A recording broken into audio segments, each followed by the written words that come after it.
Entonces, una vez más, bienvenidos y bienvenidas a todas y todos a esta charla conversatorio informativo sobre vacuna COVID-19.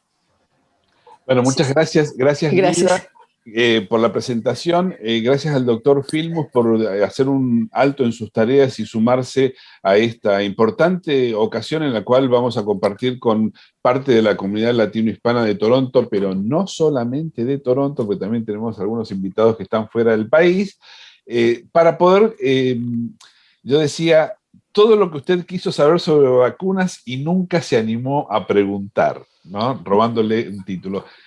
Doctor Filmus, ¿cómo le va? Muy buenos días. Hola, Rodrigo, ¿cómo estás? Muy bien, un placer. Jorge, a mí me parece que hay una primera cosa que me parece que todos decimos, que es la vacuna va a matar al virus.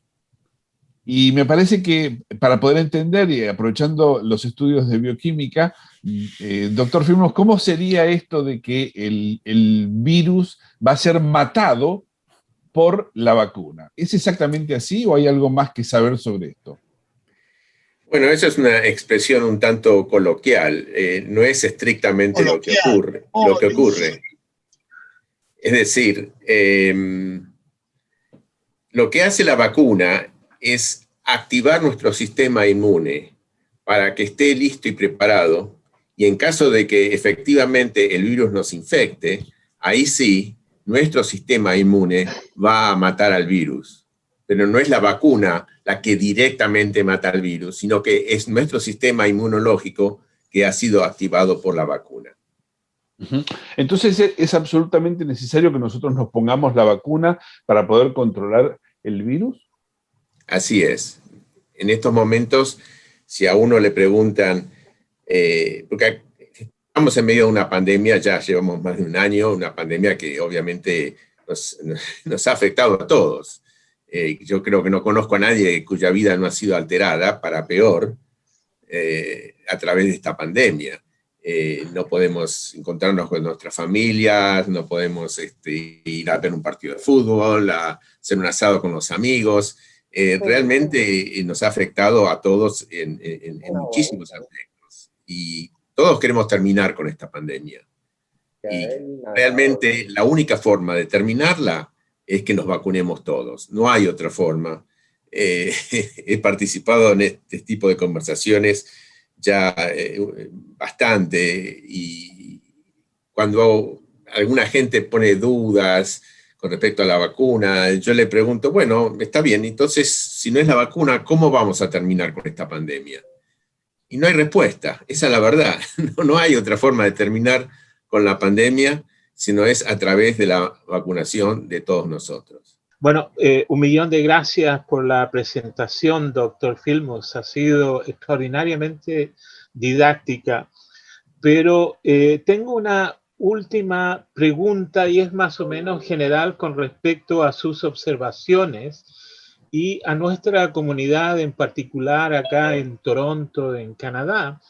Y mi pregunta es si es que desde su perspectiva ve alguna tendencia en particular con respecto a lo que es la relación de el COVID-19 y nuestra comunidad en particular, esta comunidad latino-hispana, en términos de tendencias. Sí, bueno, uno de los motivos que me ha impulsado a mí a participar, esta es una de las realmente muchas entrevistas que he realizado en estas últimas semanas. Lo que me ha impulsado mucho es que efectivamente la comunidad latina es una de las más afectadas por esta enfermedad. En un estudio que se ha publicado por parte del Departamento de Salud de la ciudad de Toronto, que está en la internet, en ese estudio se mostró de que los latinos tenemos 7 veces más chances de enfermarnos con el coronavirus, con el COVID, que los blancos, definiendo a los blancos como los anglosajones, digamos, para hacerlo más preciso. Es decir, 7 veces más. Eso es muchísimo. Quiere decir que nuestra comunidad está siendo expuesta al virus de una forma realmente muy grave, muy grave. Y creo que no es casualidad, creo que se debe a que muchos de nosotros trabajamos en lo que se llaman trabajos esenciales que requieren la presencia de uno, que no se puede trabajar uno desde la casa, gente trabajando en fábricas, gente trabajando en centros de distribución, gente trabajando en frigoríficos, gente trabajando en lugares en donde uno no se puede aislar de la persona que está al lado de uno, porque tienen que trabajar uno al lado del otro. Esa gente al estar cerca se contagia, después va a la casa, lleva el virus a la casa, se contagia a toda la familia. Esos ya son tantos casos como estos, donde se contagia toda la familia a partir de que alguien viene del trabajo y trae el virus. Es decir, que nuestra comunidad está severamente afectada, y a la vez es una comunidad en donde, por problemas de idioma, por problemas de acceso a los sistemas de comunicación, existen muchas dudas en torno al tema de la vacuna. Entonces, creo que es muy importante, a través de todas estas preguntas que se hicieron hoy, que la gente recibió las respuestas, espero, que si tienen familia, amigos, que les vienen a decir que, bueno, no, sí, yo mejor espero, o bueno, no, esta vacuna yo por la duda no me la doy, o viene con todos estos mitos que tratamos de desmitificar con las respuestas, que bueno, que a su vez ellos hagan lo mismo que hice yo hoy, es decir, tratar de aclararle la respuesta a la gente en una forma respetuosa, pero a la vez firme. Es decir, uno o sea, no es que estamos actuando, digamos, como para imponerle algo a alguien, sino queremos que la persona misma se convenza a partir de hacer su propio razonamiento y a partir de leer las verdades científicas y no las cosas que circulan por internet, que uno vaya a saber quién, por más que alguien diga que sea doctor, uno qué sabe si es doctor o no es doctor. En fin, creo que estas cosas hay que tenerlas de la fuente original y no a través de la internet. Y creo que todos nosotros que participamos en esta charla hoy podemos a su vez charlar con nuestros conocidos, con nuestras familias y transmitirles estas mismas ideas. Hay una persona que yo leo que se llama Academic Youth. Y gracias por abrir este espacio, porque sí, realmente es algo ahora esencial. Yo le quisiera preguntar al doctor, cuando él dice que nos debemos vacunar, y es algo pues así que he estado como estudiando un poquito, si es algo que está mutando, como en el mundo de ustedes, los que saben de vacunas, ¿se puede vacunar algo que está cambiando constantemente y que ya han hablado de diferentes mutaciones de Inglaterra, de Brasil? Sí, esa es una muy buena pregunta. Es cierto, este virus, el virus del COVID-19, como otros virus que han infectado a los seres humanos a lo largo de la historia, son virus que mutan, es decir, que cambian a medida que van infectando, van pasando de persona a persona, van cambiando lo que se llama su secuencia genética. Y como originalmente las vacunas en general se producen en contra del virus original, el que empezó todo, la pregunta que nos hacen es una pregunta razonable. Si el virus cambia, ¿qué pasa entonces con la vacuna? ¿Sigue siendo protectiva o deja de protegernos? Y esa es una pregunta que en realidad la respuesta no es una respuesta que se pueda dar en forma definitiva, porque no sabemos todas las variantes del virus que pueden aparecer en el futuro. Lo que sí sabemos es cómo responde la actual vacuna a las variantes que hasta ahora se han identificado. Y la respuesta a eso es lo siguiente. En general, la vacuna nos protege en contra de casi todas las variantes que en estos momentos se conocen. En algunos casos la protección es mayor que en otros, pero en todos los casos hay protección. ¿Eso qué quiere decir? Yo, por ejemplo, tengo un amigo que estaba vacunado con una dosis de AstraZeneca y estuvo en contacto, en realidad, con varias personas que estaban infectadas con COVID. Este amigo también se contagió y es una persona que tenía muchas condiciones de salud que lo hacían como un candidato para una enfermedad muy seria, porque tenía problemas de corazón, problemas de sobrepeso, problemas muy serios. eran típicos candidatos para, si se infectaba, ir al hospital, estar con oxígeno, y bueno, no sabemos lo que le podría haber pasado. Sin embargo, cuando se contagia, al tener una vacuna, una dosis, eso le permitió que sí se enfermó, pero muy levemente. No tuvo que ir al hospital, no tuvo problemas serios, su vida no estuvo en peligro. Eso quiere decir que aun cuando nos infecta, si estamos vacunados, y más si todavía si tenemos las dos dosis, en este caso esta persona tenía una sola dosis, pero si tenemos las dos dosis, si nos infecta una variante en contra de la cual la vacuna originalmente no fue generada, aún así tenemos mucha protección y es prácticamente imposible, decir seguro es imposible de decir, pero es prácticamente imposible que tengamos enfermedad grave que nos mate si estamos vacunados, aun cuando la variante sea muy distinta al virus original. Por lo tanto, hay que vacunarse y eso por lo menos nos va a proteger de enfermedad grave. Gracias, Jorge. Me parece que esa explicación es muy clara.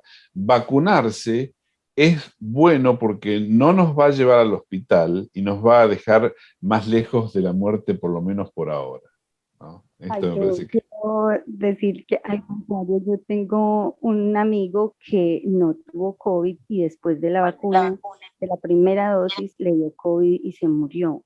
Y antes era súper saludable y no tenía nada, por eso como mi angustia, porque él no tenía nada, se vacunó la primera dosis y se murió después de que le dio el COVID. Entonces, como, doctor, por ejemplo, si las nuevas cepas son nuevas, ¿cómo puede una vacuna reconocer esas nuevas cepas si la vacuna fue creada antes de las cepas? Bueno, hay dos, usted hace dos comentarios. Uno dice que tiene un amigo que se vacunó y murió. Bueno, yo no conozco los detalles, pero ante eso habría que preguntarse varias cosas. Para empezar, la gente, digamos, al margen de la existencia de COVID o no, la gente se sigue muriendo por muchos otros motivos. La mayoría de los casos la gente antes de morirse está muy enferma, pero yo conozco, tengo familiares, amigos que han fallecido de ataques cardíacos inesperados cuando estaban totalmente saludables, no sabían que tenían problemas serios y fallecieron. Que alguien fallezca después de darse la vacuna no quiere decir que la vacuna lo mató. Eso es una afirmación que no tiene prueba. Es lo mismo que si yo tomo una botella de vino y después camino por la calle y alguien me atropella y me mata. Yo puedo decir que es porque tomé la botella de vino. No, por ahí la persona que estaba manejando no se fijó, no frenó y me mató. No tiene nada que ver con que yo haya tomado la botella de vino. O sea, hay que demostrar que una cosa causa la otra. Que dos hechos ocurren, digamos, en forma seguida una de otra no implica necesariamente que uno sea la causa del otro. Para eso habría que hacer una examinación de la persona que falleció y establecer claramente qué es lo que lo mató a esa persona. Esa es una respuesta. La otra es, ¿cómo puede ser de que nos protejan si el virus está cambiando? Bueno, puede ser por lo siguiente, porque los cambios que el virus tiene no son cambios dramáticos. Para que tengan una idea, la proteína que se usa para la inmunización está compuesta de unidades que se llaman aminoácidos, alrededor de unos 1000 aminoácidos. Y las mutaciones que se han identificado, incluso los virus que tienen la mayor cantidad de mutaciones, no pasan de 20 mutaciones. Y esos son los que más han mutado de todos. Es decir, que de los 1000 aminoácidos, solo 20 cambian. Quiere decir que 980 siguen siendo lo mismo. Por lo tanto, la protección que nos da el sistema inmune, las mutaciones son hasta cierto punto. Hay ciertos cambios en el virus, pero si el virus cambia demasiado y hay demasiadas mutaciones, lo que pasa con el virus es que ya deja de ser efectivo, ya no puede infectar a la gente porque cambió demasiado. Es decir, que hay una acotación, no es que el virus pueda hacer cualquier tipo de cambios y mantener su infectividad, solo puede hacer una cantidad limitada de cambios. Y por eso incluso para el futuro hay una gran certeza de que aunque aparezcan nuevas variantes, no van a ser demasiado distintas de las que ya conocemos. Aún más, En estos momentos, así, en este mismo momento que estamos hablando, las empresas farmacéuticas que desarrollaron las primeras vacunas ya están desarrollando vacunas específicas contra las nuevas variantes más comunes, en contra de las cuales las vacunas son menos efectivas. Es decir, que muy pronto vamos a estar en condiciones de vacunar a la gente, incluso contra estas nuevas variantes, y lo más probable es que en un futuro, si el virus se mantiene en la sociedad y pasa como con la gripe, que nos tenemos que vacunar todos los años, lo más probable es que las vacunas nos protejan, sean unas vacunas que tengan varias distintas proteínas que nos protejan. Entonces va a ser una colección que nos va a permitir defendernos en contra de todas las variantes que se conozcan, y no solo de la original, que es contra la cual las actuales vacunas se produjeron. Allí en WhatsApp, por ejemplo, alguno de ustedes seguramente ya lo recibió, no se pongan la vacuna de Pfizer porque les va a meter un chip que les va a controlar la vida. ¿Esto es posible, Jorge? Bueno, esas son de las objeciones a la vacuna, un tanto más, ¿cómo podríamos decir? Yo diría que causan risa en realidad, porque no tienen ningún aviso de realidad. Si uno se fija en el diámetro de la aguja con la cual nos inyectan la vacuna, es imposible, es tan pequeño que un chip pueda atravesar una vacuna, una aguja tan delgada. Eso se sabe que eso es imposible, así que digamos que eso es una cosa, yo qué sé, creo que tratan de asustar a la gente con cualquier cosa, y algunas cosas que son francamente que causan risa, que otra cosa no tiene ningún piso de seriedad. Uh-huh. Bien. Hugo, tú tienes una pregunta para el doctor Filmus. Tienes que sacar el silencio a tu máquina para que todos podamos escuchar tu voz argentina. Digo argentina porque es clara, no por argento. Sáquele el silencio, Hugo. Mendocina. De paso. No, le quería preguntar al doctor, un poco quizás está respondida esta pregunta, pero me gustaría hacerla de todas maneras, porque hay como una preocupación en el ambiente, ¿no? Y entonces, sin hacer futurología, quisiera preguntarle si se puede prever que en un tiempo, no sé en qué tiempo, podremos volver a una normalidad como la que conocíamos. O sea, la pregunta es, ¿cuándo pienso que vamos a poder volver a la normalidad? Y si eso va a ocurrir. Bueno, dejando de lado, es una frase que se usa mucho, que dice que una de las cosas más difíciles de predecir es el futuro. Dejando de lado eso, lo que todo indica es de que si la mayor parte de la gente se vacuna, y cuando hablamos de la mayor parte de la gente estamos hablando de entre un 70 y un 80% de la gente se vacuna, lo que va a pasar es lo que se llama esto de inmunidad de rebaño. ¿Qué quiere decir eso? Que si bien va a haber alguna gente que no va a estar vacunada, esa gente va a ser una pequeña minoría. Y como el virus se transmite de persona a persona, y las personas que no van a estar vacunadas son pocas, las posibilidades que una de ellas se ponga en contacto con la otra y le pueda transmitir el virus disminuye drásticamente. Es decir, cuando se llega a un porcentaje muy alto de gente vacunada, ya el virus empieza a dejar de circular y finalmente deja de circular del todo. Ahora, usted me puede decir, bueno, ¿cómo sabe que eso va a ocurrir? Como ya dije, obviamente no se puede asegurar el futuro. Sin embargo, lo que podemos ver es qué pasó con otros virus que azotaron a la humanidad, que causaron pandemias, que mataron millones de personas, y en contra de los cuales se desarrolló una vacuna. Por ejemplo, no sé, muchos de ustedes por ahí ni se acuerdan, porque es un virus que dejó de circular, pero ustedes habrán escuchado hablar de la enfermedad de la viruela. La viruela es una enfermedad terrible, letal. Millones de personas murieron por la viruela. Sin embargo, cuando se desarrolla la vacuna y la gente se empieza a vacunar masivamente, llega un momento tal de que ya no había forma a quién transmitirle esa enfermedad, y desapareció de la faz de la Tierra, no existe más. Es más, hoy en día ya nadie se vacuna en contra de la viruela porque no hay necesidad, porque el patógeno que lo causaba ya no está más. Es decir, se puede ser tan exitoso al punto tal de que la enfermedad desaparece totalmente. Eso sería lo ideal. Hay casos como, por ejemplo, el de la gripe, que el virus de la gripe, que no es tan letal como el de la viruela, pero que puede matar a alguna gente que tiene ciertas enfermedades. La gente que se vacuna se protege en contra de esa enfermedad. Y si bien el virus cambia todos los años, también la vacuna va cambiando. Entonces, cada año nos protegemos contra las nuevas variantes que aparecen o que se estima que van a ser las más frecuentes en el año en que nos vacunamos. Es decir, que si bien no desaparece completamente la gripe, como ha sido en el caso de la viruela, está bastante controlada y el número de gente que fallece se ha reducido muchísimo. Y podría hablar de muchos otros ejemplos de enfermedades que han sido controladas por las vacunas, que ya no son un problema serio, como la poliomielitis, el sarampión.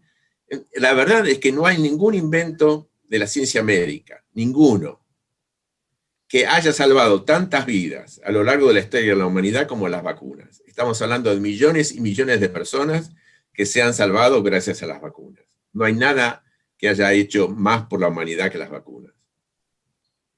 Buenísimo, buenísimo, Jorge. Tengo unas preguntas que me llegaron por chat, tengo 3 manos levantadas, así que Mariluz Márquez primero, después Pilar nuevamente y después Samira. Mariluz. Bueno, mi pregunta para el doctor Filmus es la siguiente. Una vez que la persona ha sido diagnosticado con COVID, ¿hasta cuánto tiempo puede contaminar o cuánto tiempo puede transmitir el virus? Y a la vez, ¿cuánto tiempo el virus se mantiene en el organismo de esa persona? Bueno, la respuesta es que varía de persona a persona. Depende de cuán enfermo cada uno se pone cuando le da el virus.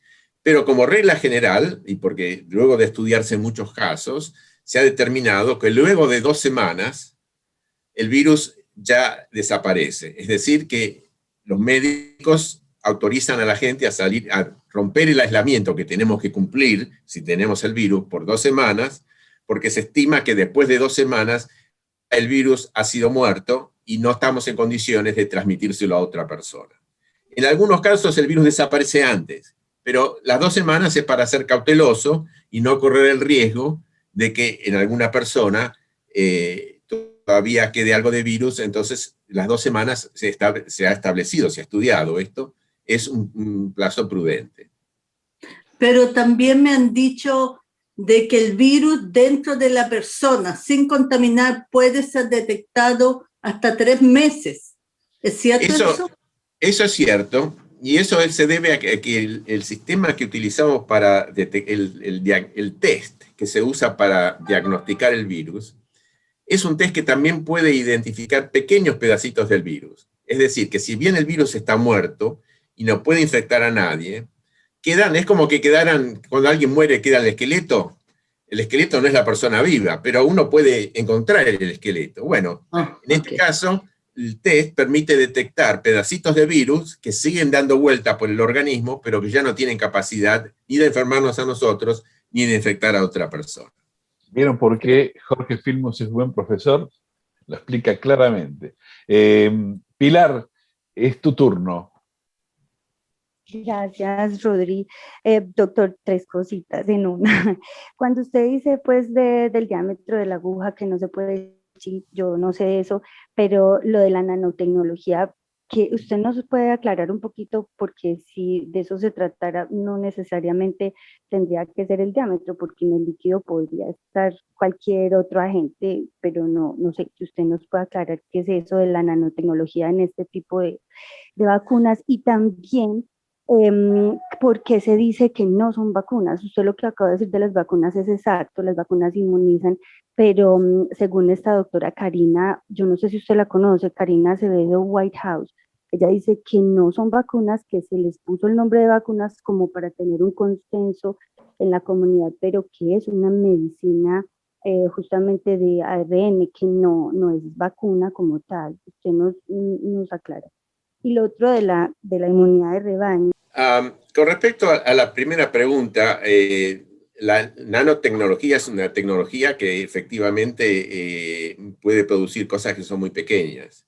Y en realidad los chips, que cuando se produjeron por primera vez, eran cosas que tenían este tamaño, digamos, un tamaño muy, muy grande. Hoy son más pequeños, pero ni remotamente, digamos, la diferencia de tamaño entre el más pequeño chip que hay en el mundo y el diámetro de una aguja es de 100 a 1. Sería imposible. Con el chip más pequeño, ni el que usa James Bond para sus armas secretas, tiene la menor chance de pasar por una aguja tan delgada. Ni siquiera es 1 milímetro, es más chica que el diámetro de una aguja es 1/10 de 1 milímetro. Es prácticamente imposible hacer pasar nada que sea sólido por ahí, sino que tienen que ser líquidos realmente. Tiene razón, el chip no, que es algo líquido. Obviamente que la nanotecnología está bien lo que usted dice del chip, pero que no es un cuerpito pequeño, no, que es algo disuelto en la misma agua, una sustancia. Y quiso algo disuelto, ¿qué puede hacernos a nosotros? No entiendo. ¿Qué es lo que sería? Cambiar el ARN, que puede cambiar nuestro sistema de ARN y ADN. Okay, no. Okay. Sí, hay una de las cosas que ha circulado también en la internet, y que son tantas de las noticias falsas que lamentablemente circulan. Hay gente que obviamente no tiene mucho para hacer y se dedica a inventar cosas. Es que estas vacunas pueden cambiar nuestro ADN. El ADN es el ácido desoxirribonucleico, que son las moléculas que componen nuestros genes. Como 2 de las vacunas que están aprobadas en Canadá, Pfizer y Moderna, están basadas en una otra molécula que se llama ARN, ácido ribonucleico.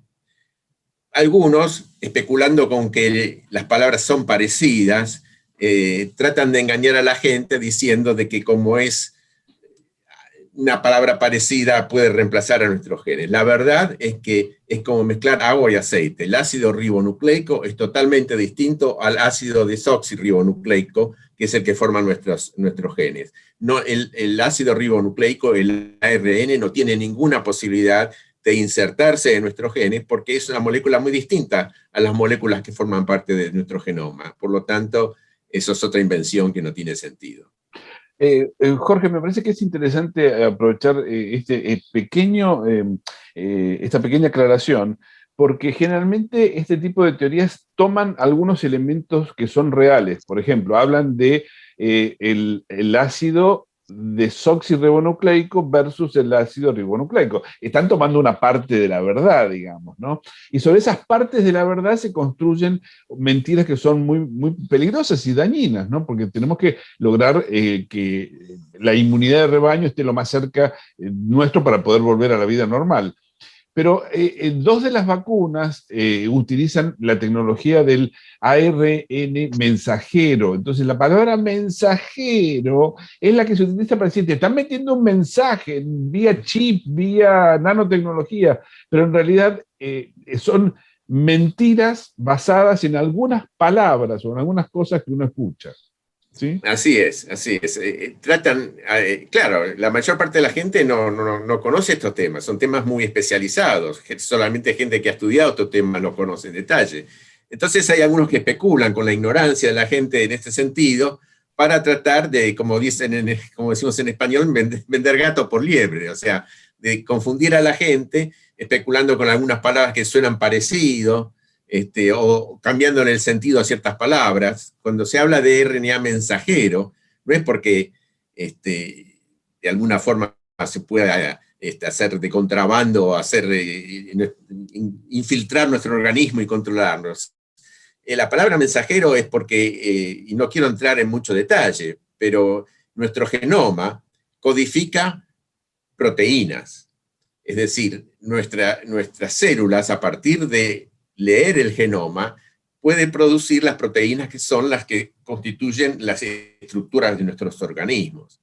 Pero entre los genes y las proteínas, hay en los genes, ¿cómo mandan la información a las proteínas de lo que tienen que hacer? Lo hacen a través de este RNA, y por lo tanto se lo llama mensajero en ese sentido, porque transmite la información desde los genes a las proteínas. Pero eso obviamente no tiene ninguna relación con algún tipo de infiltración en donde nosotros vamos a recibir a un mensajero que nos va a controlar para el resto de nuestras vidas. Eso, no sé, realmente no existe. Si alguien lo conoce, que me lo muestre. Bien, gracias, Jorge. Samira, es tu turno. Vení, perdón, Rodri, o sea que sí es vacuna y no medicina, porque lo que se ha dicho es que no son vacunas, sino medicina. Son vacunas. Lo que hacen es, la definición de una vacuna es algo que activa el sistema inmune para protegernos en contra de algún patógeno. Y eso es lo que hace estas vacunas. Nos activan nuestro sistema inmune para que en caso de que nos entremos en contacto con COVID-19, nuestro sistema inmune nos proteja en contra de ese virus. Son estrictamente vacunas. Lo que hay son distintas tecnologías para producir vacunas. Y en este caso, las tecnologías que se están utilizando, y que por eso han sido posible desarrollar las vacunas tan rápido, son tecnologías novedosas, mucho más avanzadas que las tecnologías que se venían utilizando hasta ahora. Y gracias a eso es que se han podido desarrollar tan rápido. Son tecnologías basadas, como dijimos antes, basadas en ARN, ácido ribonucleico, la Pfizer y Moderna, o la de AstraZeneca y Johnson & Johnson, están basadas en algo que se llama adenovirus. Las dos son tecnologías nuevas, pero son muy avanzadas y por eso funcionan tan bien. Bien. Samira, vuestra pregunta.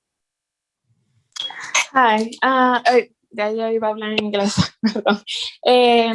No, yo quería preguntar si cuando hay situaciones, por ejemplo, de diferentes tipos de condiciones de salud, por ejemplo, mi mamá tiene cierta condición de lupus, artritis, es reumatoide, al ponerse también tiene anemia. No es peligroso ponerse una vacuna que lo que hace es disminuirle, transmitirle la enfermedad de cierta manera y le pueda entonces afectar más de lo que se espera. Sí, en realidad la vacuna no nos transmite la enfermedad. La vacuna activa nuestro sistema inmune para defendernos en contra de la enfermedad. Lo que pasa es que cuando se activa el sistema inmune, en algunos casos hay lo que se llaman efectos secundarios, que son muy moderados para la enorme mayoría de la gente y que en general desaparecen a las 24 horas. Por ejemplo, cuando yo me di la vacuna, tuve un pequeño dolor en el brazo por unas horas y después me pasó. Tengo un amigo que en general siempre tiende a reaccionar muy fuerte en contra de las vacunas, y bueno, a él le vino unas líneas de fiebre, tenía dolor de cabeza, se fue a acostar temprano esa noche, a la mañana siguiente se despertó sin ningún problema. Ahora, en el caso de su madre, que tiene problemas de salud más serios, en general las personas con problemas en el sistema inmune, el problema que puede ocurrir es de que la vacuna no sea efectiva, es decir, que no la proteja adecuadamente.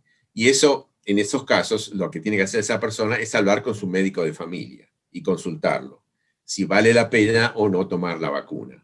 Porque en cada caso es distinto, hay que conocer bien la historia clínica de esa persona y solo el médico de familia la conoce. Por eso, en el caso de su madre, es recomendable que hable con su médico, pero yo conozco gente que tiene enfermedades autoinmunes, incluyendo artritis reumatoidea, por ejemplo, y se han vacunado y hoy está muy bien y no han tenido problemas.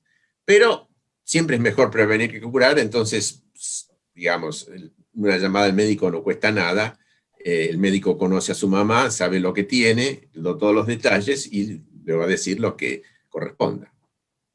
Bien, gracias Jorge. Tengo una pregunta que me llegó por chat, pero primero le vamos a dar el paso a Julia, que tiene la manito levantada. Julia, es su turno. Siempre y cuando saque el silencio del micrófono. Ya lo saqué, muchas gracias. Bien. Tengo 3 preguntas, voy a empezar por la tercera. Una persona mayor que ya ha tenido COVID, ¿después de cuánto tiempo de haberse curado puede aplicarse la vacuna? O si no necesita ya la vacuna. Esa es la primera pregunta. La segunda pregunta, ¿qué avanzados están los estudios y qué garantías hay, por ejemplo, para personas embarazadas y que se vacunen para ver qué consecuencias puede tener sobre el feto? Porque es una cosa nueva, entonces no hay experiencias previas de decir no pasa nada. Esa es la segunda. Y la tercera, haciendo la similitud que usted hizo con las gripes, ¿hay la probabilidad de que tengamos que vacunarnos cada año contra el COVID? Esas son mis preguntas. Bueno, con respecto a... ¿me puede recordar la primera que ya se me olvidó? Ajá, si una persona ya mayor tuvo COVID, pero se curó. Está bien, sí. Bueno, una vez que la persona está curada del COVID, se puede vacunar. No hay ningún problema, una vez que está curada, se puede vacunar. ¿Después de cuánto tiempo? Bueno, digamos que si quiere ser extremadamente precautivo, un mes, digamos, después de vacunarse, se puede vacunar tranquilamente, sin ningún problema. El hecho de haber tenido la enfermedad y luego recibir la primera dosis es casi equivalente a tener 2 dosis, porque la enfermedad natural actúa como inmunizante, actúa como vacuna. O sea, ya al tener la enfermedad, uno ya ha activado el sistema inmune. Y la segunda dosis lo que hace es una activación más robusta. Por lo tanto, en general, las personas que han tenido la enfermedad y después se vacunan con una dosis, son casi consideradas como que tuvieran 2 dosis, lo cual no quiere decir que sea imposible tener 3 dosis. En general, no va a causar ningún daño tener 3 dosis, pero en general uno puede decir que teniendo la enfermedad y teniendo ya una dosis, uno está bastante protegido. La otra pregunta que me hizo es con respecto a... vacunarse todos las consecuencias en las embarazadas. A las embarazadas, sí.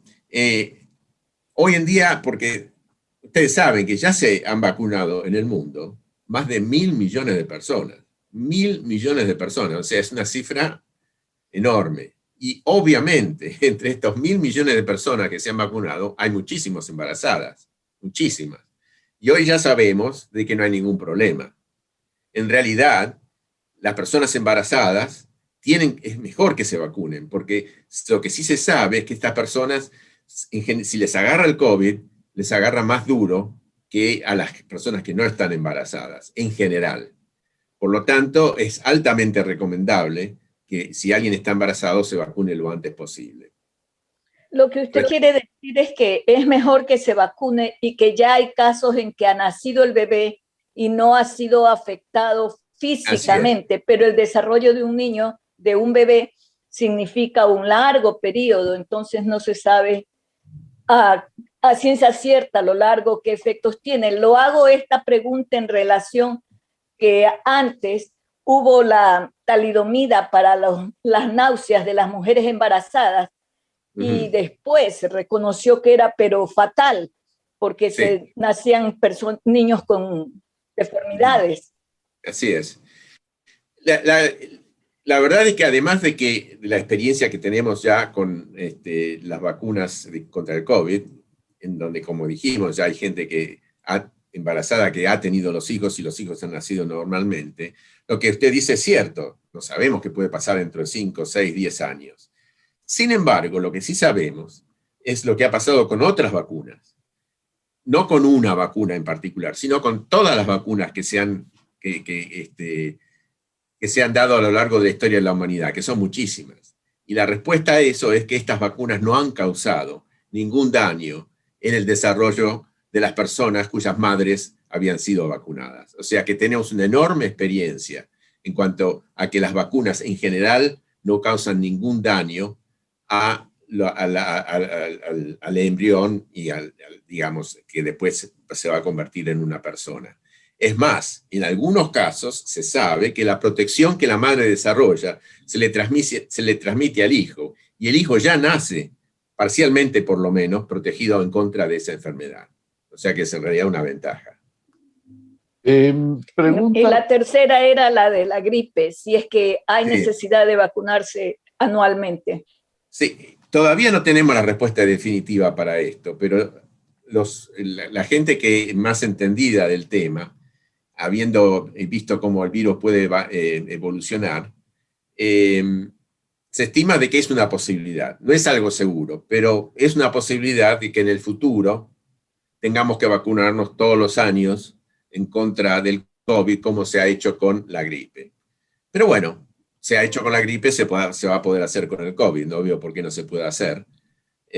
Una vez que está todo organizado, yo todos los años me vacuno contra la gripe aquí en mi hospital, o sea, eso es algo que ya forma parte de la rutina de cada uno. Todos los años nosotros nos vamos a hacer un examen médico con nuestro médico de familia para ver si está todo bien. Y bueno, eso puede incluir también una vacuna contra el COVID. No lo veo como un problema central, pero ha habido virus que han desaparecido. Ustedes se acuerdan del SARS, que afectó a Toronto, ahora unos 10 años atrás, y en ese momento se empezó a trabajar para el desarrollo de una vacuna, pero ni siquiera se llegó a desarrollarla porque el virus desapareció. Y nunca más supimos más nada de ese virus. Es decir, es difícil de predecir qué va a ocurrir, pero es una posibilidad de que tengamos que vacunarnos de año en año, y eso lo va a determinar la evolución del virus y si lo podemos realmente eliminar o no. Tengo una pregunta que dice, ¿cuán seguras son las vacunas para los niños? Teniendo en cuenta que aún están bajo estudio para ese rango de edad, ¿y cuán necesario sería en niños previamente sanos? Bueno, obviamente hasta ahora no se han dado vacunas a los niños, simplemente por el hecho de que los ensayos clínicos no incluyeron a niños. Sin embargo, en los últimos meses, Pfizer hizo ensayos clínicos para chicos de 12 a 16 años, porque la vacuna de Pfizer estaba autorizada para 16 hacia arriba, porque los ensayos clínicos habían incluido gente de 16 para arriba. Recientemente se acaba de finalizar el ensayo clínico con chicos de 12 a 16 años, y los resultados fueron positivos, es decir, protege tan bien como protege a los mayores y no hay efectos secundarios distintos a los que ya se visualizaron en la gente mayor. Por lo tanto, hoy acabo de leer que Health Canada acaba de aprobar la vacuna Pfizer para chicos de 12 a 16 años.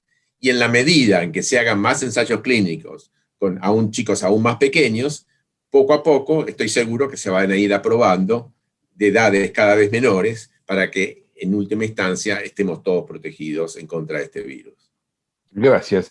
Margarita, su pregunta, y apareció Sofía con la manito levantada, así que esperemos que Margarita haga su pregunta. Hola. Mi pregunta es acerca de la vacuna para las mamás que están amamantando.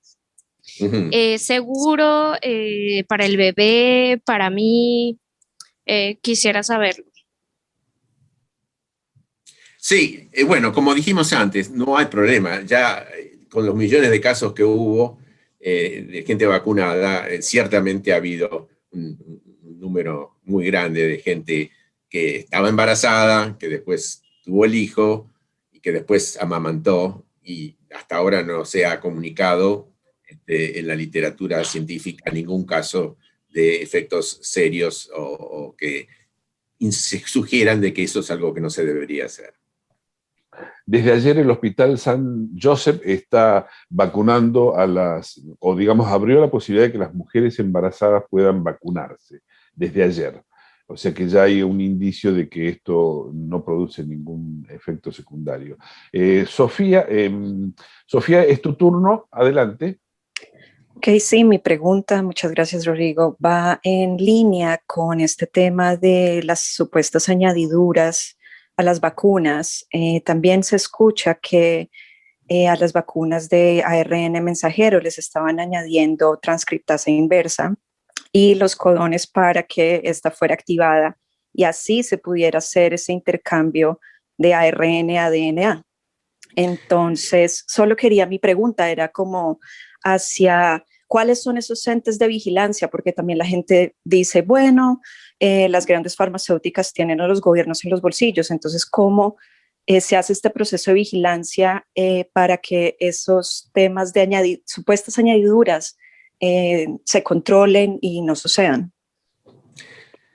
Yo le voy a dar dos tipos de respuesta a esta, porque son teorías que andan dando vuelta y cada una tiene un distinto agregado, algunos más esotéricos que otros. Obviamente que no existe, nadie agrega eso, nadie agrega transcriptasa reversa a la vacuna. ¿Por qué ganaría una empresa que en realidad está ganando millones de dólares vendiendo una vacuna que funciona? ¿Qué ganaría una empresa en agregarle algo que haga que esa vacuna deje de funcionar y que nos cause daños graves? No sería nada bueno. De hecho, en Johnson & Johnson, la vacuna de Johnson & Johnson, que es la última que se aprobó en Canadá y en Estados Unidos, fue demorada.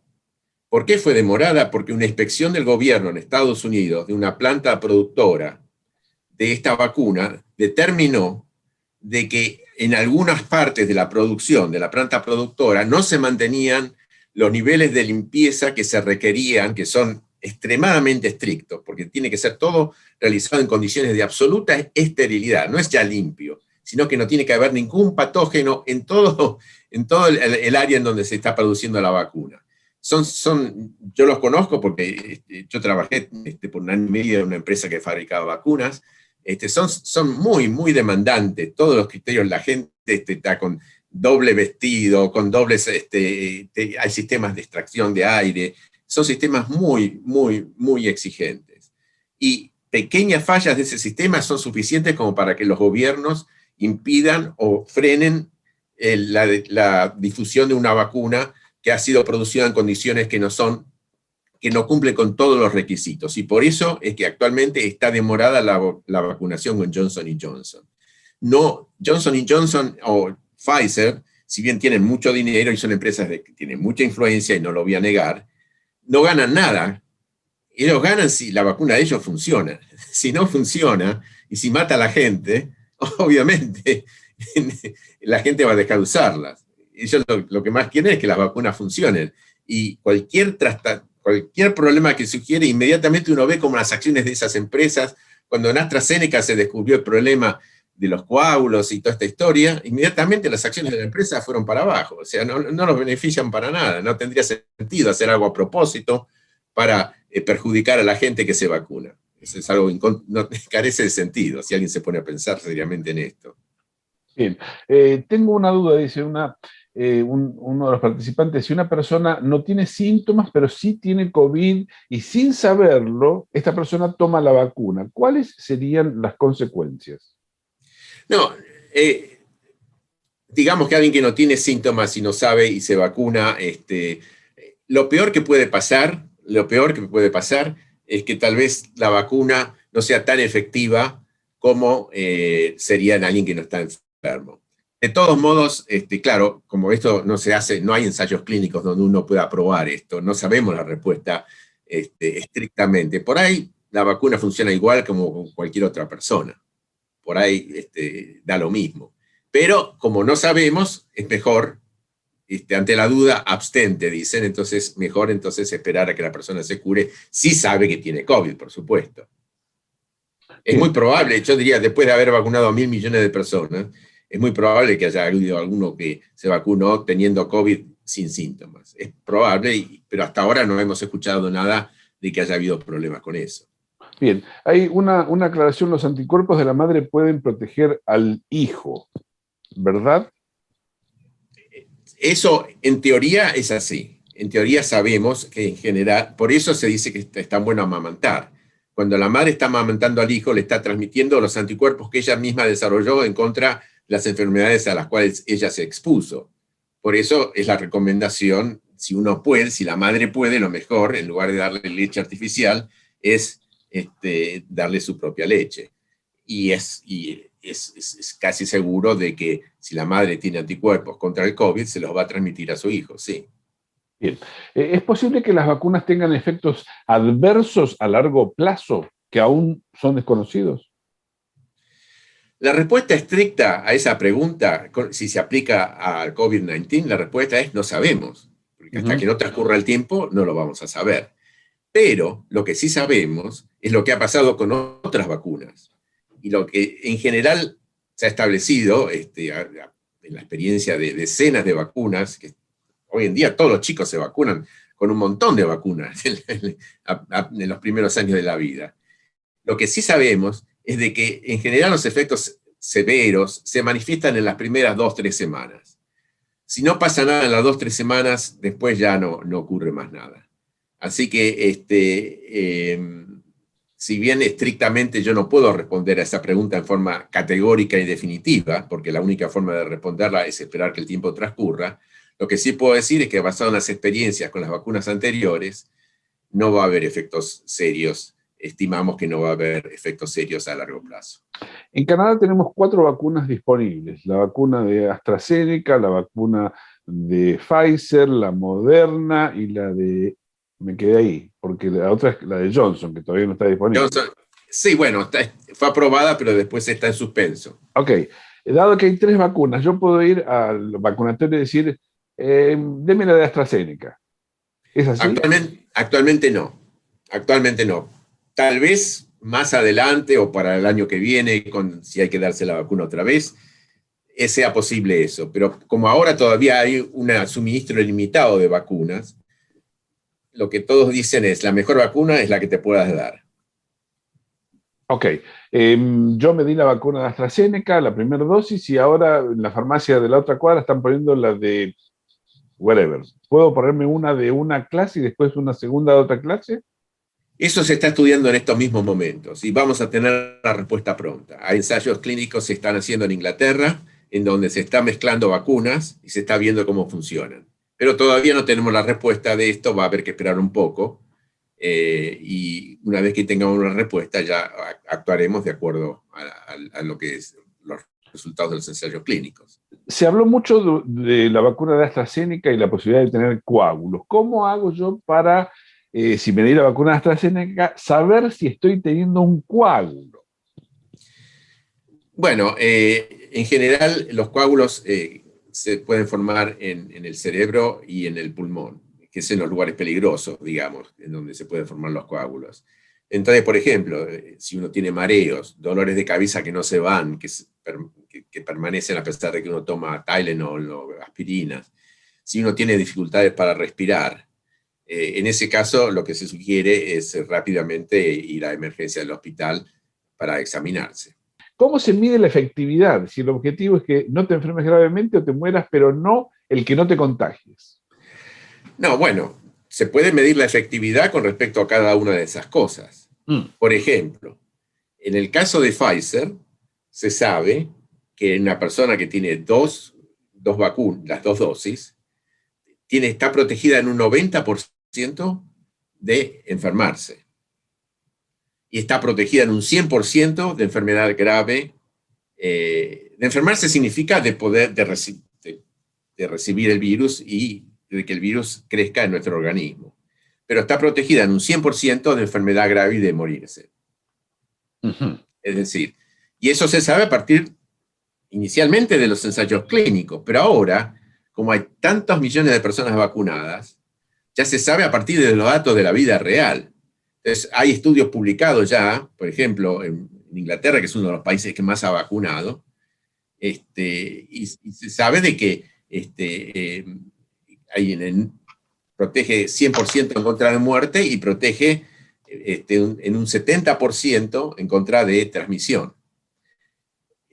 Acabo de leer que la CDC de Estados Unidos, que es el Center for Disease Control, que es la autoridad sanitaria en Estados Unidos, acaba de suministrar los primeros datos que han ellos establecidos de gente que se ha infectado a pesar de tener la vacuna. Y los datos son espectaculares, en realidad mucho mejores de lo que se esperaba. En 75 millones de personas que se vacunaron, 5.500 se volvieron a contagiar. Si uno se fija el porcentaje de eso, es un 0,001%. Es una efectividad espectacular, realmente mejor, incluso mejor que la de los ensayos clínicos. Hugo, después Alejandro, que levantó la mano, y Margarita. En ese orden. Como más o menos las preguntas de tipo científico parecía que se estaban acabando, aunque ahora han aparecido nuevas preguntas. Se me ocurrió hacer una pregunta en base a lo que se dijo al principio, que la vacuna no cura, sino que activa el sistema inmunológico. Es casi una pregunta más bien casi filosófica que científica, porque los virus son nuevos, desconocidos, pero el organismo pareciera que tiene como un laboratorio que lo que aparezca forma un sistema de defensa y lo neutraliza o lo elimina. ¿Cómo se explicaría eso de una manera entendible, ¿no? Que aparentemente el cuerpo es un laboratorio mejor que todos los laboratorios que existen, que ya hemos estado nombrando, ¿no? La explicación a eso requeriría una explicación técnica, que si la hago como se hace en las clases en la universidad, podría llevarme media hora. Pero la voy a tratar de simplificar la respuesta de la siguiente forma. Los genes que codifican para los anticuerpos, nosotros, nuestro genoma, tenemos genes que codifican para producir anticuerpos. Esos genes tienen distintas partes, es decir, que se arman como un rompecabezas, se forman, digamos, con 4 partes distintas. Y a su vez, cada una de estas partes tenemos muchas posibilidades. Hay genes que tenemos cientos de cada una de estas partes. Y el resultado final del anticuerpo es la combinación de estas 4 partes, que cada una de esas a su vez tiene cientos de posibilidades. Entonces, si uno hace los cálculos matemáticos, quiere decir que el genoma humano nos confiere la posibilidad de sintetizar miles y miles y miles de distintos tipos de anticuerpos. En realidad yo diría cientos de miles de anticuerpos.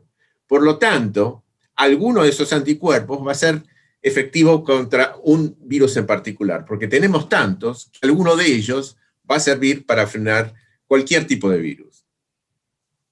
Espero que esta es una explicación que normalmente lleva media hora y es bastante, digamos, hay que utilizar términos científicos que creo que no serían apropiados para esta conversación. Alejandro Morales, su turno. Después de Alejandro está Margarita, después Lucía, después Pilar, por orden de aparición, no en la Tierra. Yo quiero, más que una pregunta, hacer una afirmación, hacer digamos, contribuir con algo que hasta ahora no se ha tocado, pero que tiene mucha importancia, y es, ¿no es cierto?, desde el punto de vista de la psicología. La Asociación Americana de Psicología publicó una guía que se llama Fomento de la Confianza en las Vacunas mediante la Participación Comunitaria. ¿Por qué razón? Porque ellos dividen en 2 etapas, la etapa pre-COVID-19 y la etapa post-COVID-19, donde se ha encontrado que existe una ansiedad anticipatoria en mucha gente, que se va al WhatsApp, que se va al Facebook, se va a otras partes y comienza a acumular todo esto que en parte también hemos escuchado todavía. Pero fundamentalmente, ¿no es cierto?, ellos hablan de que hay 3 escenarios respecto a la vacuna. Y esto existía anteriormente, pero esta vez es mucho más importante por las razones que se han dado acá. Lo que cabe es diferenciar a las personas que le tienen miedo a las inyecciones y a la sangre. Esto es muy simple, ¿no? Creo que se le denomina como tripanofobia, ¿no es cierto? Y tienen un miedo. Nos da risa, indudablemente, Rodrigo se está riendo, pero... Yo siempre lo dije, Morales, yo siempre dije que la primera cosa es que me da miedo que me pongan una vacuna. No quiero yo que me pongan. Y lo que pasa es que la mayoría de las vacunas son inyectables, por lo tanto, es problemático.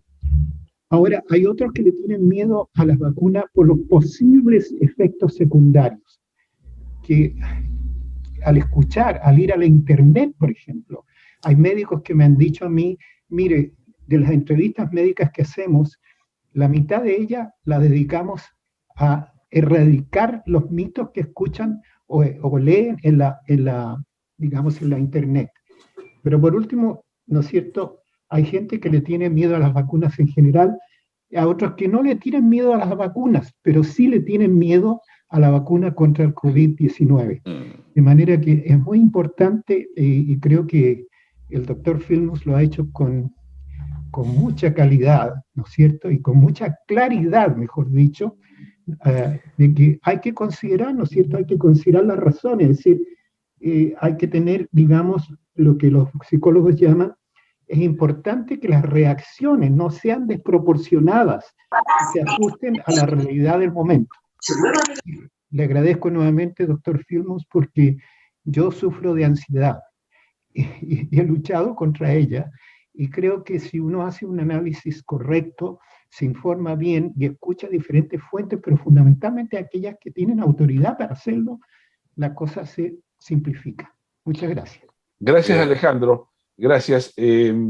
Margarita, es su turno. Okay. Yo quiero averiguarle qué tiempo de inmunidad tiene la primera dosis de la vacuna. Porque cuando a mí me pusieron, me dijeron después de 21 días y después me mandaron una carta que resulta que es después de 4 meses. Me pusieron el 5 de marzo y después me mandaron la carta, la segunda dosis, el 2 de julio. Inicialmente se estableció el plazo para la segunda vacuna basado en los plazos que se utilizaron para los ensayos clínicos.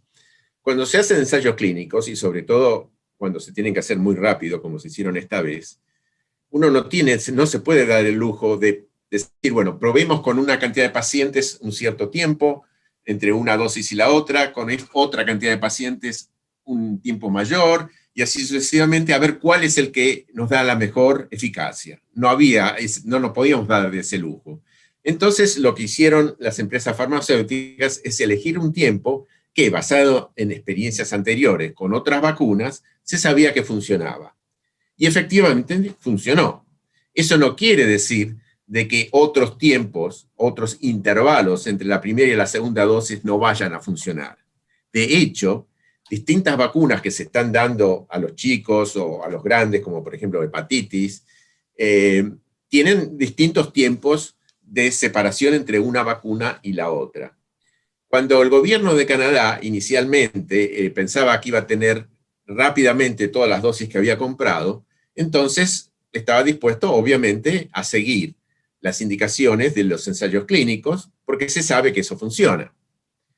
Pero después lo que pasó es que la realidad mostró de que no teníamos acceso tan simple a las vacunas, porque Canadá lamentablemente perdió la capacidad de producir vacunas. Entonces dependemos de otros, de que nos vendan, los americanos no nos quieren vender, nos mandan desde Europa. Entonces, ¿qué pasó? Que no tuvimos las vacunas tan rápido como hubiese sido necesario para respetar esas 3 semanas de diferencia. Y el gobierno decidió también, ya sabiendo de que una dosis protege tanto, de que será mejor tener a toda la gente vacunada con una dosis que tener a la mitad de la gente vacunada con las 2 dosis y el resto sin nada. Entonces se estimó de que haciendo todos los modelos matemáticos que se hacen en estas circunstancias, de que se salvaban muchas más vidas si se decidía postergar la segunda dosis en lugar de vacunar a menos gente con las 2 dosis.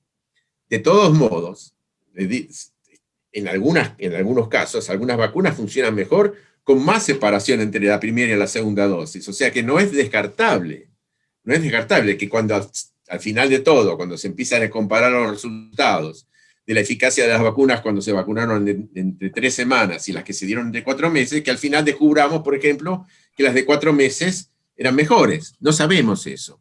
Pero es razonable pensar, sabiendo cómo funciona el sistema inmune y qué es lo que se llama un booster, es decir, cómo fortalece la respuesta inmunológica un booster, pensar de que 4 meses en realidad no va a afectar. En el peor de los casos va a ser igual que haberla dado en las 3 semanas. pero tal vez, no sabemos, hasta puede ser mejor, no sabemos. Sí, muchas gracias, doctor y Rodrigo. Tengo dos preguntas. Aquí en Chile se han dado casos de niños que han tenido un síndrome inflamatorio multisistémico que le llaman PIMS. ¿Qué ocurre con esta nueva, digamos, forma de contagio que está comenzando en los niños menores de, bueno, hubieron casos con niños de 10 años y de 12 años? Esa es una pregunta. Y la otra pregunta es, ¿qué ocurre con las mascotas? ¿Se pueden infectar? ¿Nos pueden contagiar? Eso. Gracias, Lucía. Lucía, vos te estás refiriendo a estos chicos, no es que han tenido este síndrome como resultado de la vacuna, sino como resultado de la enfermedad. Son chicos porque la vacuna no se da a chicos hasta ahora, o sea que no es posible que sea resultado de la vacuna. Se sabe, ha habido casos que se describieron en Estados Unidos sobre todo, que un pequeño porcentaje de chicos, en general los chicos se enferman menos, tienen enfermedad mucho más leve, pero de todos modos se pueden contagiar, y ha habido un pequeño porcentaje que efectivamente ha tenido estas enfermedades que son muy raras, que son enfermedades graves, inflamatorias, y que claramente causadas por la infección del COVID. Todo indica de que pronto vamos a poder empezar a vacunar a los chicos, y por suerte esa posibilidad se va a eliminar. La segunda pregunta, ¿me podés refrescar la memoria? ¿Cuál era la segunda pregunta? ¿Qué pasó con las mascotas? Las mascotas. ¿Pueden contagiar? Sí. ¿Se pueden contagiar? Las mascotas, ha habido, no ha habido estudios muy grandes del tema, pero ha habido anecdóticamente casos en donde se ha mostrado que las mascotas se pueden contagiar. Ahora, si las mascotas nos pueden contagiar a nosotros, hasta ahora yo no he leído ningún estudio que haya demostrado eso. Pero, en principio, digamos, uno podría decir que es algo dentro de lo posible. De todos modos, la transmisión del humano a la mascota parece ser muy poco eficiente, porque hay muy pocos casos descritos de transmisión del humano a la mascota. Hay que tener en cuenta de que, en general, un virus para afectar a una especie distinta tiene que mutar muchísimo. No es lo mismo, o sea, las mutaciones que nosotros estamos observando que se transmiten de persona en persona son mutaciones relativamente pequeñas, a lo sumo 20 aminoácidos en el caso máximo. Para que se puedan transmitir efectivamente y con facilidad a otras especies se necesitan mutaciones mucho más grandes. Muy bien, gracias. Pilar, tu turno, después Mary, había un usuario de Zoom que desapareció, que había levantado la mano, se me fue. Bueno, Pilar. Gracias, Rodi. Doctor, ¿cómo entender que si hay tanta insistencia para vacunar a tantas personas, se haga firmar un consentimiento de que si hay efectos adversos o si hay algún caso de afectación en el cuerpo o muerte, la persona no puede hacer ningún tipo de demanda a los laboratorios, como una protección a los laboratorios más que a la gente sobre la que se está experimentando? Sí, esa cláusula que ponen muchos laboratorios no es algo nuevo. Eso es algo que existe para otras vacunas a lo largo de la historia. Y es algo polémico. Los laboratorios, obviamente, cuando uno está vacunando, estamos hablando de miles de millones de personas. No estamos hablando, a veces algún medicamento se da a miles de personas. Por ahí algún medicamento se puede dar a millones de personas. Acá estamos hablando de miles de millones de personas. Es posible, por ejemplo, que haya casos, ya los hubo, de hecho, los coágulos. Entonces las empresas quieren protegerse de esos casos, que son muy pocos, pero bueno, son pocos, pero si alguien fallece, la familia puede hacer una demanda multimillonaria en contra de estas empresas. Estas empresas consideran de que eso es algo inevitable y que si queremos salvar a millones de personas, de que fallezca alguna persona como resultado inesperado de algo que no estaba previsto, que ellas no tienen que ser sujetas a demandas multimillonarias. Ese es un tema que se puede discutir, pero que no, obviamente las empresas quieren evitar de tener que pagar en situaciones en donde no sé, cosas que ocurran que no ocurrieron en los ensayos clínicos. Eso es lógico por la propia economía de las empresas. Si eso corresponde o no corresponde, es un tema de debate que tal vez creo que este no sea el lugar más adecuado para darlo, pero que es un tema que yo sé que se debate permanentemente en distintos lugares. Ya, es un tema de debate, pero no pone en tela de juicio la efectividad de las vacunas o la necesidad de vacunarse. Me parece que habría que distinguir las dos cosas, ¿no? Esta es una discusión que hemos tenido en otros ámbitos. Una cosa es los millones de dólares que pueden hacer las farmacéuticas y otra cosa es la necesidad de vacunarnos. Son dos cosas completamente distintas. Yo no voy a decir, no me pongo la vacuna porque van a ganar plata. Me parece que es como que son dos discusiones distintas, ¿no? Exactamente. Mary está en el teléfono, en el iPhone, según veo yo aquí. Tiene una pregunta. Sí. Gracias, Rodrigo. Lo que yo quería preguntar, el día de hoy escuché en las noticias que llegó 1 millón de vacunas y tendremos suerte que nos pongan la segunda dosis en esa remesa que ha llegado. ¿Y dónde podríamos llamar? Gracias, Mary. Ahora respondo eso. Adelante, Jorge. Todavía hay mucha gente sin la primera dosis. El gobierno de Canadá va a esperar a que la mayor parte de la gente tenga la primera dosis para reanudar la vacunación con la segunda dosis. Lo que está pasando es que inicialmente se postergó por 4 meses, como ya lo conversamos.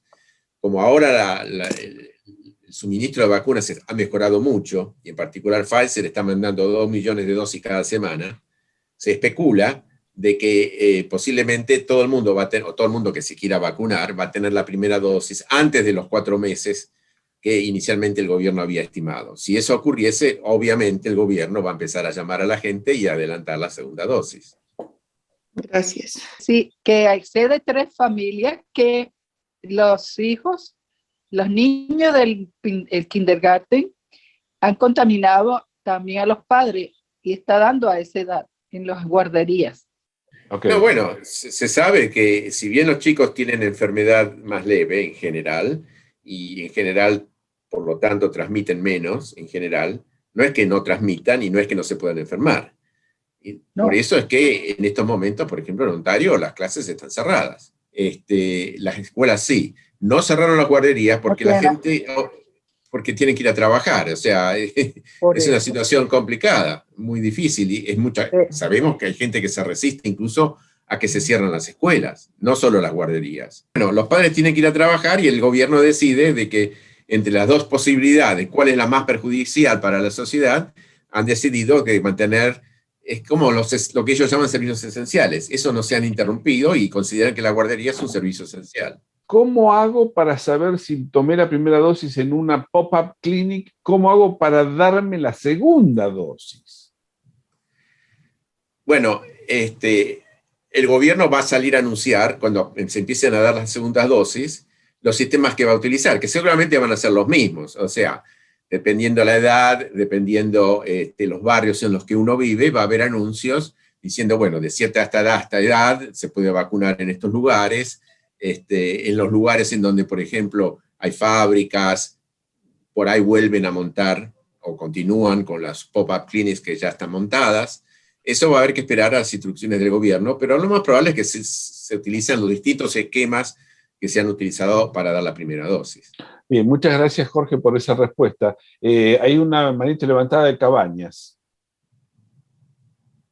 Sí, bueno, buenas tardes. En primer lugar, agradezco estar en este grupo. Es muy interesante poder tener acceso a esta información.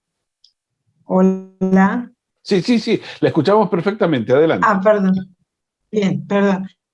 Bueno, mi pregunta, son más de una pregunta, no sé si lo puedo hacer.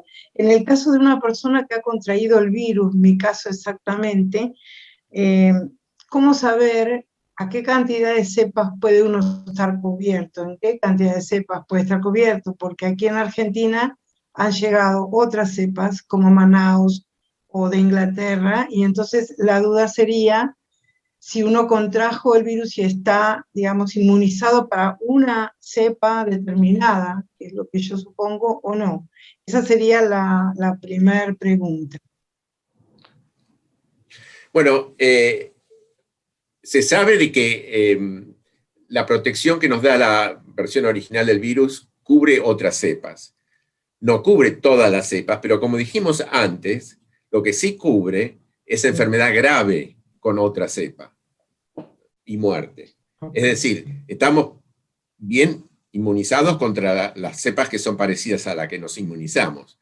Y estamos parcialmente inmunizados, lo que quiere decir que estamos protegidos para enfermedad grave y muerte, para otras cepas que son más alejadas a contra las cuales nosotros inicialmente nos vacunamos. Ok. Bueno, eso es muy interesante y un alivio. La segunda. ¿Cuánto durará? ¿Es real que dura es real que dura más o menos 3 meses? Y si la vacuna que se nos va a poner es solamente una, tengo entendido, porque ya tenemos inmunidad.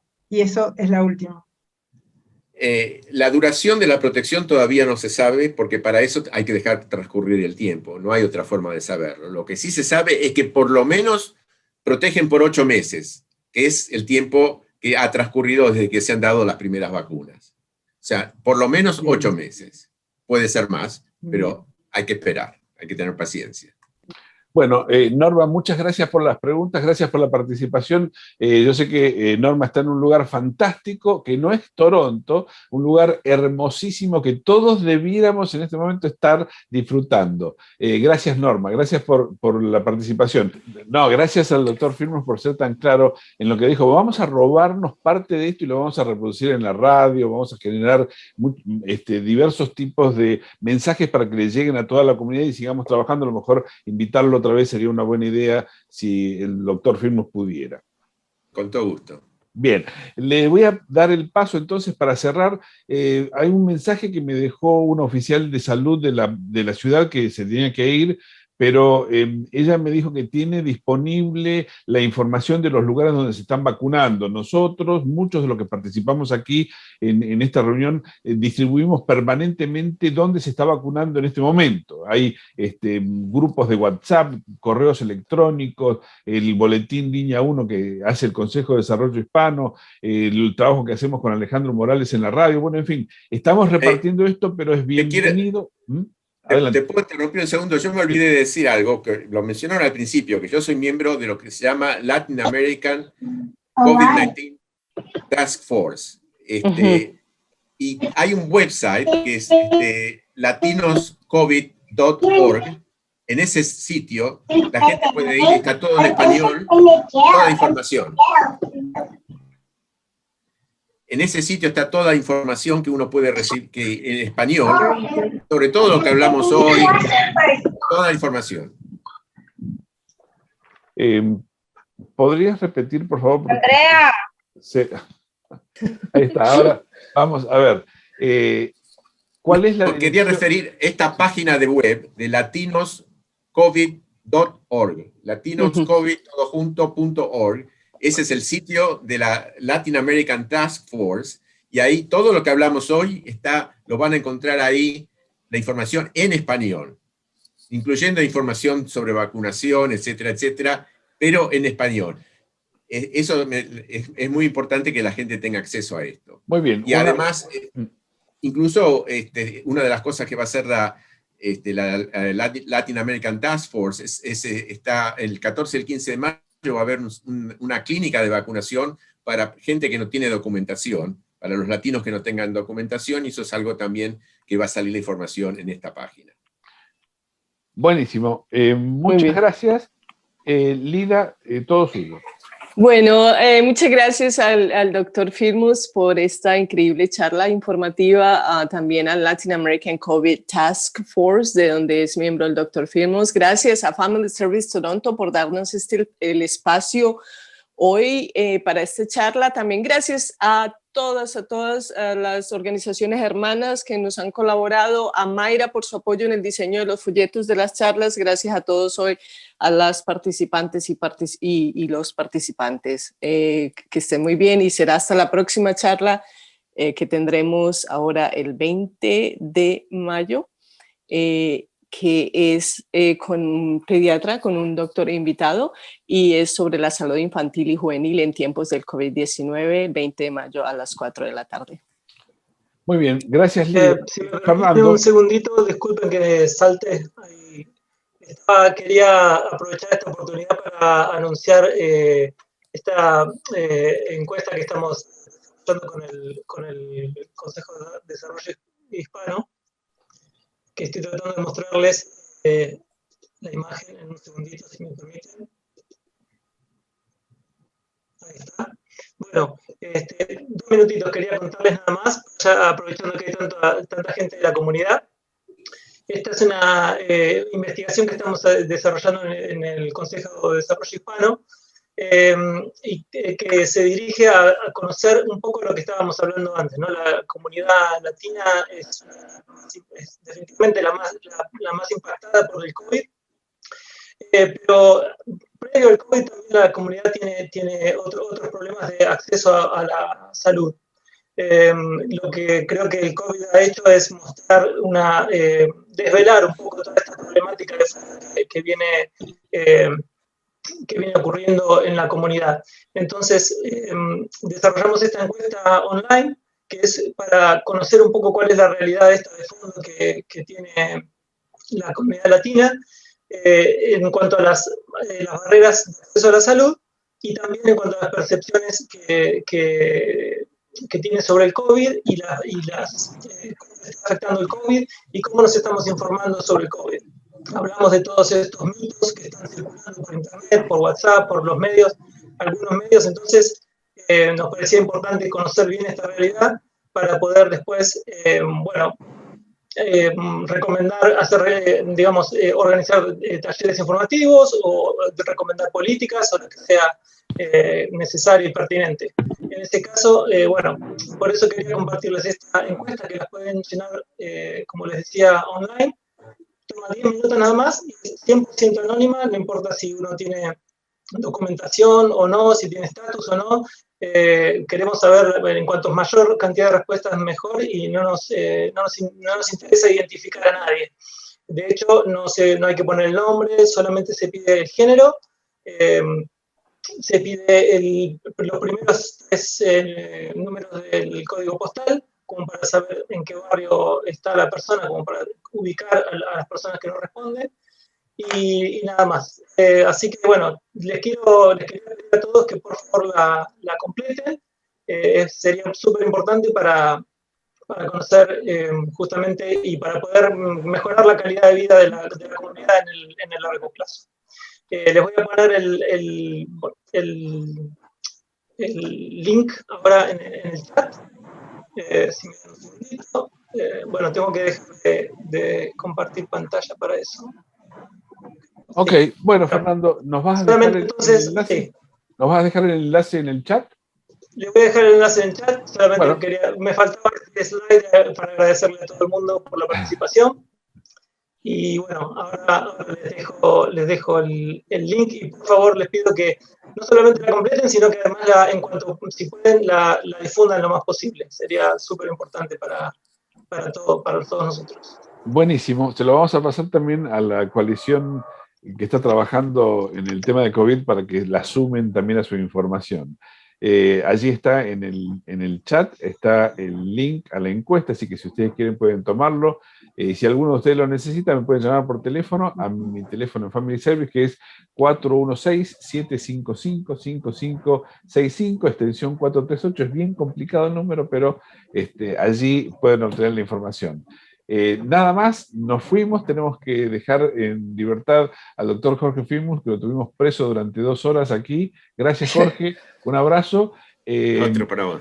Nos vemos. Gracias. Gracias a todos por la participación. Ha sido muy bueno, me quedo con las ganas de hacer muchas más preguntas, pero será para la próxima vez. Abrazos. Sí. Bueno, adiós. Gracias, doctor. Gracias. Gracias. Gracias a ustedes.